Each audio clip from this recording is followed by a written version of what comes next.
Hey. It's been interesting because y'all know that, well, some people know that I grew up with spent a lot of time with my grandparents, and my grandfather always had this huge garden in our backyard when I was growing up. So I don't, but I have plants that I've been nurturing. Some of these are actually, this one right here is from a pineapple. I cut my own pineapples up, and so there are a few of them out here that are, some are taking root, some are pieces of other plants, etc., etc. So I learned a couple of life lessons. Yesterday I was dealing with this one, and I was wondering why it was dying. And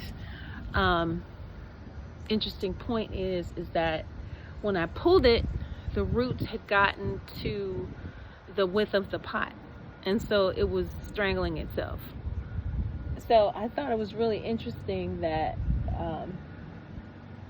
I changed the pot, and I think that has to do with a lot of us, is that we get to a point where we're strangled where we are, and we have to change our circumstances. We have to change where we are. We have to grow, and in that struggle, a part of us dies. So I thought that was good.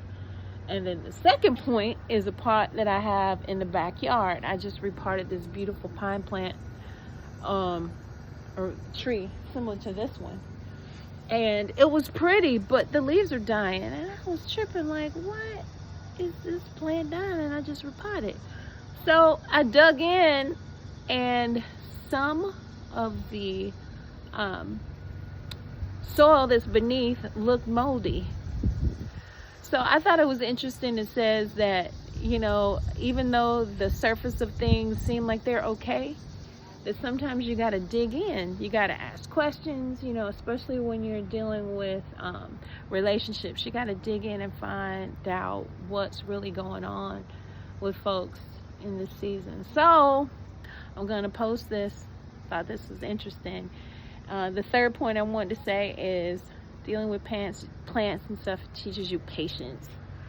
So I've learned that, because of course I want them to be big and green and beautiful, and but you know what, I come out here, I talk to them, I love on them, I tell them that they're beautiful, and I know that sounds nuts, but you know what, in turn I had to do that same thing for myself. So these things are alive. They may have not have eyes and ears and everything else, but they help us breathe. So, treat them and treat others with care every day. Stop. Connect with people. We've gotten to a point where we're so freaking disconnected. Like, even on the street, look at people and say, hey, y'all, like we used to do in the South. Don't lose that. We, especially as Black people, have to connect with each other. Just smile. Do something different. We got to connect again, so we'll have I don't know, just basic care for one another like we used to. All right, I'm off my soapbox. Love y'all. Peace.